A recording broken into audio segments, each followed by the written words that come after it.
How can a Christian counter chaos? Have you ever thought of that?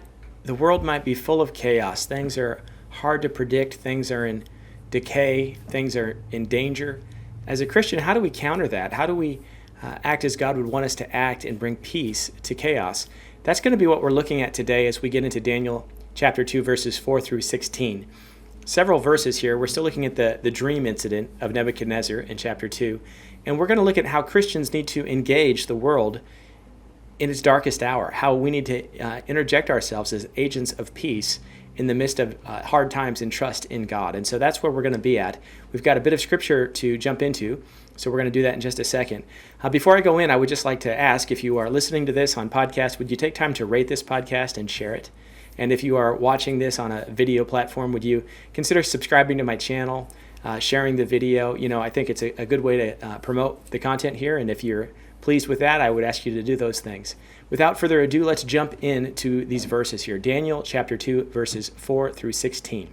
They say, "Then the Chaldeans spoke to the king in Aramaic, 'O king, live forever. Tell your servants the dream, and we will give the interpretation.' The king answered and said to the Chaldeans, 'My decision is firm. If you do not make known the dream to me and its interpretation, you shall be cut in pieces, and your houses shall be made an ash heap. However, if you tell the dream and its interpretation, you shall receive from me gifts, rewards, and great honor. Therefore tell me the dream and its interpretation.' They answered the king again and said, 'Let the king tell his servants the dream, and we will give its interpretation.' The king answered and said, 'I know for certain that you would gain time because you see that my decision is firm. If you do not make known the dream to me, there is only one decree for you. For you have agreed to speak lying and corrupt words before me till the time has changed. Therefore tell me the dream, and I shall know that you can give its interpretation.' The Chaldeans answered the king, 'There is not a man on earth who can tell the king's matter, and therefore no king, lord, or ruler has ever asked such things of any magician, astrologer, or Chaldean. It is a difficult thing that the king requests, and there is no other who can tell it to the king, except the gods, whose dwelling is not with flesh.' For this reason the king was angry and very furious, and gave the command to destroy all the wise men of Babylon. So the decree went out, and they began killing the wise men, and they sought Daniel and his companions to kill them. Then, with counsel and wisdom, Daniel answered Arioch, the captain of the king's guard, who had gone out to kill the wise men of Babylon. He answered and said to Arioch the king's captain, 'Why is the decree from the king so urgent?' Then Arioch made the decision known to Daniel. So Daniel went in and asked the king to give him time that he might tell the king the interpretation." All right, there's a lot of verses there. If you're still with me, I'm proud of you. Hang in there, because now there's a lot to discuss. We are looking at an utter defeat of the Chaldeans, the interpreters. The great wise men of Babylon cannot help the king. They cannot give the interpretation.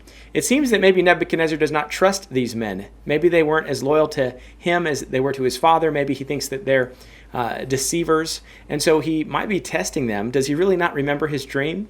Or perhaps he only remembers pieces of it, and he really is determined to get to the bottom of this, and so he's using this as a test. However it works, what we find is that there is a failure. They are defeated. They are not able to discern the dream, and because of that, they're in big trouble. Zechariah 10:2 says, "The idols speak delusions, the diviners envision lies, and tell false dreams. They comfort in vain.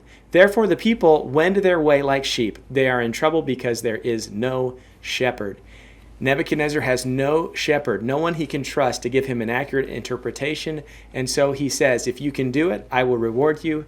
If you cannot, I will kill you, making your house an ash heap. This is that fiery furnace imagery that we're already seeing.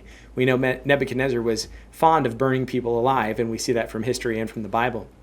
Well, they strike out. The Chaldeans cannot. They ask 3 different times for the dream so they can give an interpretation.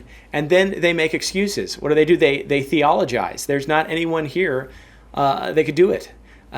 We can't do it. In fact, only God could do it, and God does not make his dwelling among men. And isn't that an interesting foreshadow of a day that maybe when God would make his dwelling among men? But we digress. So, in the midst of it all, the king sends out the order, and they begin slaughtering the wise men. Talk about chaos. They are murdering wise men, and they are going out, and Daniel and his friends are amongst that group. They're going to receive the death threat, and it's chaos. So what do we do? I think that what we see from this passage is there is a way. There is a way for the Christian to interact in very difficult times of chaos, and that these times of chaos might actually create opportunity for Christians, for the church, for believers to be a blessing to the lost. And we see Daniel interact. We see great wisdom, and that is one of the keys here. When we interact with a chaotic world, we have to be wise. And he gives a prudential probe. He asks Arioch. He says, Arioch, what's going on? Why the rush to kill all the wise men? And it's interesting, he does not challenge the order. He almost assumes that surely it's the right thing that Nebuchadnezzar is doing, because he's being very wise in how he is interacting. In fact, we have a great statement from Calvin Coolidge that says, I have never been hurt by anything that I did not say. That is a wise statement. And Arioch tells Daniel the decree, and so Daniel then makes a courageous move. That is our other key point. We need to be wise, and we need to be courageous. He goes before the king, and he asks the king for time. The king had already refused time, but Daniel asks for time. He takes one courageous move. Maybe this would have resulted in a greater torment for him, but he stands before the king, and he makes the last courageous move, and he is granted the time. And we'll find out what he learns in the next time that we're together.